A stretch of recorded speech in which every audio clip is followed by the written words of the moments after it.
I was truly confused, and that may have been the real low point of my first year at IBM.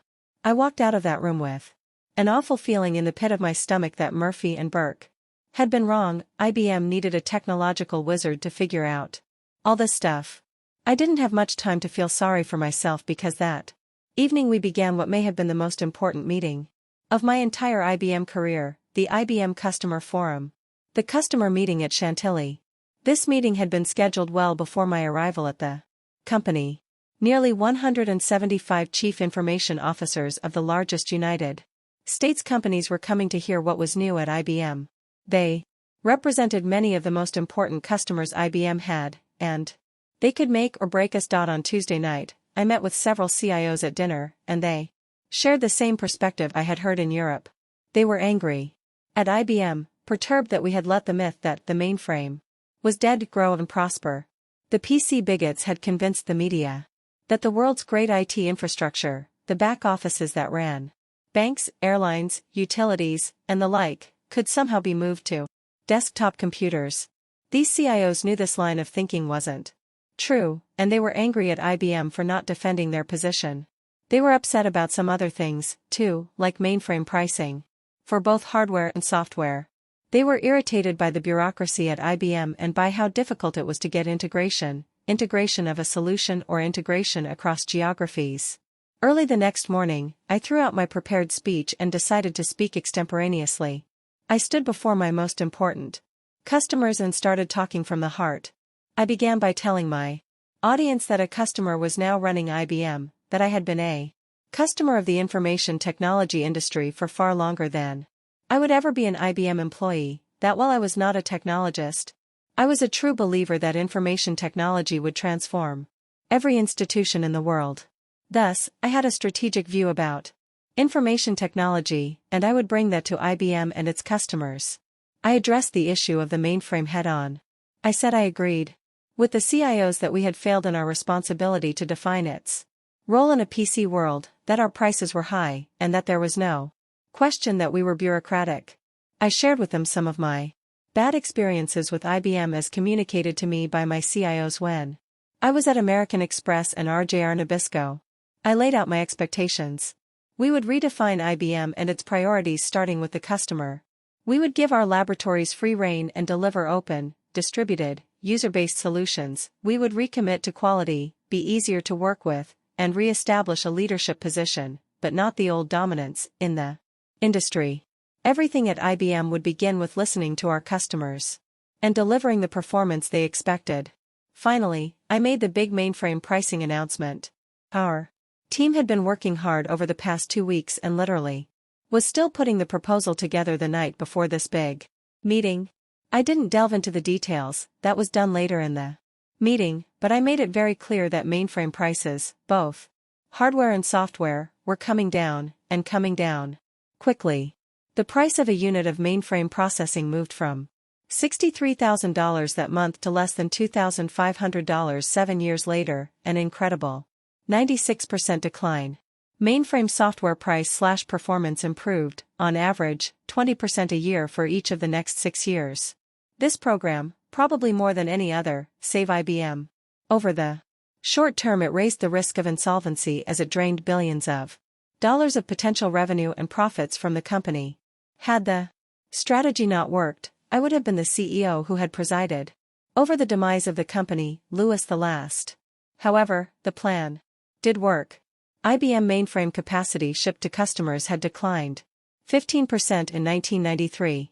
By 1994, it had grown 41%, in 1995 it had grown 60%, followed by 47% in 1996, 29% in 1997, 63% in 1998, 6% in 1999, 25% in 2000, and 34% in 2001.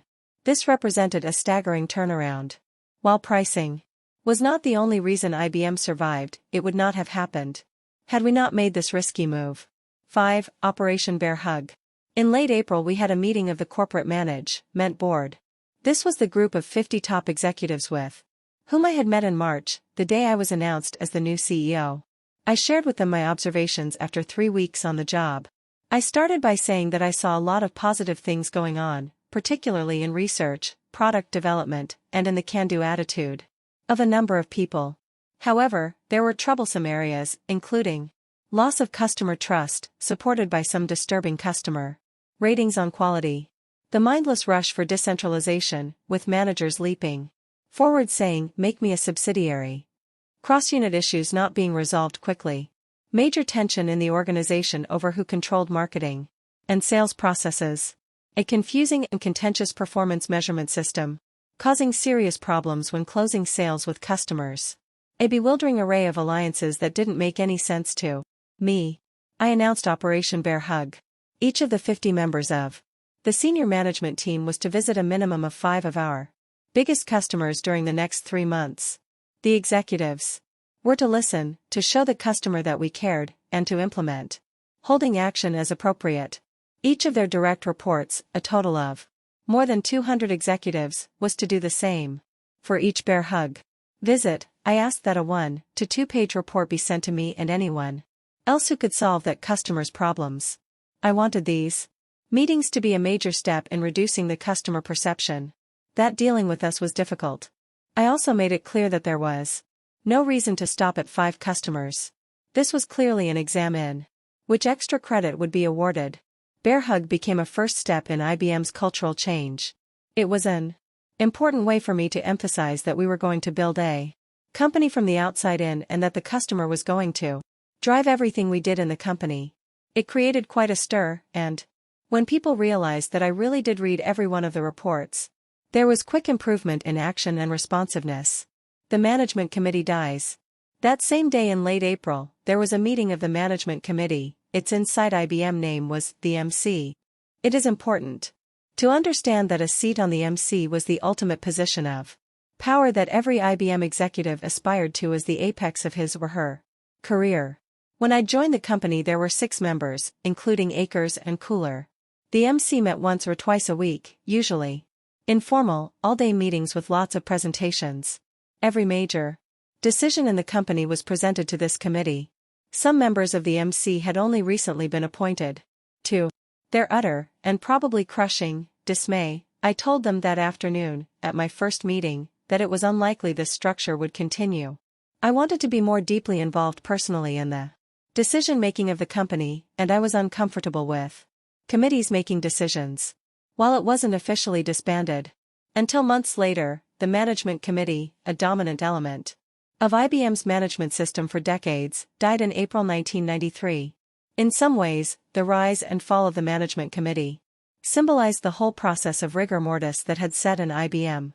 It seemed to me an odd way to manage a company, apparently centralized control, but in a way that ultimately diffused responsibility and leadership. The MC was part of IBM's famed contention system, in which the recommendations of powerful line units were contested by an equally powerful corporate staff. As I think about the complexity of the technology industry and the risks associated with important business and product decisions, this approach may very well have been a brilliant innovation when it was created. The problem was that over time, IBM people learned how to exploit the system to promote their own agendas. So by the early 1990s, a system of true contention was apparently replaced by a system of prearranged consensus.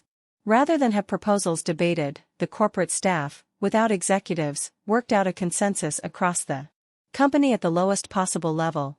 Consequently, what the management committee most often got to see was a single proposal that encompassed numerous compromises. Too often the MC's mission was a formality, a rubber stamp approval. I haven't spent much time unearthing and analyzing IBM's history, but I have been told that the Administrative Assistant Network emerged as the facilitator of this process of compromise. Much like the eunuchs of the ancient Chinese court, they wielded power beyond their visible responsibilities. Meetings with industry experts. In the course of everything else during the first weeks of my being on the job, I scheduled a number of one-on-one meetings with various leaders in the computer and telecommunications industry. They included John Malone of TCI, Bill Gates of Microsoft, Andy Grove of Intel, Chuck Exley of NCR, and Jim Manzi of Lotus. These meetings were very helpful to me, more for their insights into the industry than for anything said about IBM. And, as you might expect, many of my visitors arrived with thinly disguised agendas. The meeting with Andy Grove was perhaps the most focused. In his wonderfully direct style, Andy delivered the message that IBM had no future in the microprocessor business, that we should stop competing with Intel with our PowerPC chip, and that, unless this happened, relationship between the two companies were going to be difficult. I thanked Andy, but, having no real understanding at that point of what we should do, I tucked the message away.